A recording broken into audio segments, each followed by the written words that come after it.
की तरह हाथ चला रही है, जरा जोर से दबा। हाँ, और जोर से।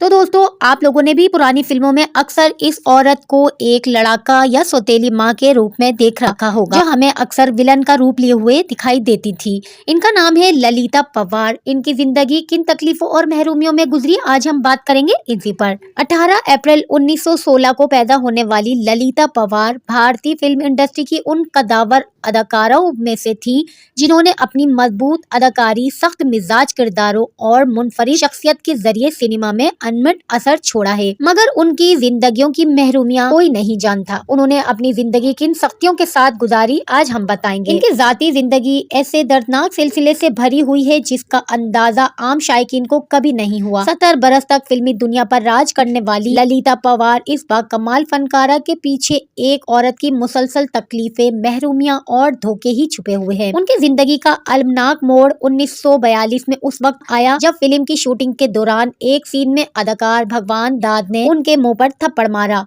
ये थप्पड़ इतना जोर से पड़ा कि उनके चेहरे की असाबी रग मुतासिर हो गई, बाएं आंख हमेशा के लिए ढलक गई और चेहरा जज्बी तौर पर मफलूज हो गया। वो जो एक उभरती हुई हीरोइन बनना चाहती थी, अचानक मरकजी किरदारों से महरूम हो गयी।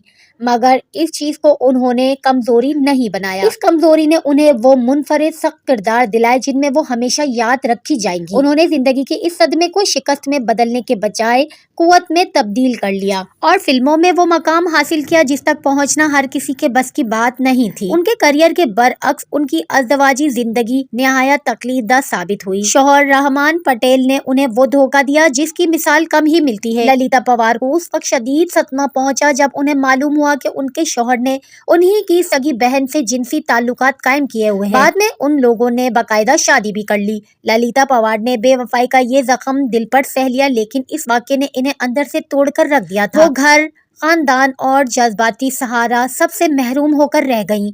इस शदीद सदमे और अज़दवाजी नाकामी के बाद ललिता पवार ने जिंदगी को नए सिरे से संभालने की कोशिश की और कुछ ही अरसे के बाद उन्होंने फिल्म प्रोड्यूसर राजकुमार गुप्ता से दूसरी शादी कर ली थी। जिंदगी के आखिरी बरसों में वो खामोशी से फिल्मी दुनिया से दूर होती चली गई। मुंबई के एक फ्लैट में वो तन्हा जिंदगी गुजार रही थी, जहाँ ना ज्यादा आने जाने वाले होते थे और ना कोई करीबी साथी बाकी रहा था। 24 फरवरी 1998 को उनकी लाश घर से 3 दिन के बाद मिली।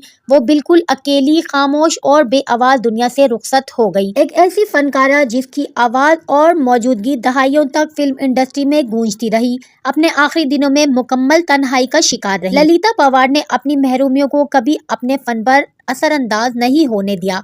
उन्होंने हर किरदार में अपनी जिंदगी का दर्द, तजुर्बा और हकीकत झोंक दी। आनंदी, श्री 420, आन, 2 बीघा जमीन और टीवी पर रामायण जैसे किरदार उनकी जिंदगी के मुख्तलिफ रंगों की तर्जुमानी करते हैं। उनके चेहरे की खामी जैसे हादसा समझा गया वही उनकी पहचान बन गई और वो भारतीय सिनेमा की आयरन लेडी कहलाने लगी। ललिता पवार की कहानी एक ऐसी औरत की कहानी है जिसने हर शिकस्त को जीत में बदलना चाहा, मगर दिल के कुछ जख्म कभी नहीं भरते। दुनिया ने उन्हें ताकतवर किरदारों में देखा, मगर उनके दिल की खामोशी, वो सिसकती औरत कभी किसी को नजर ना आई।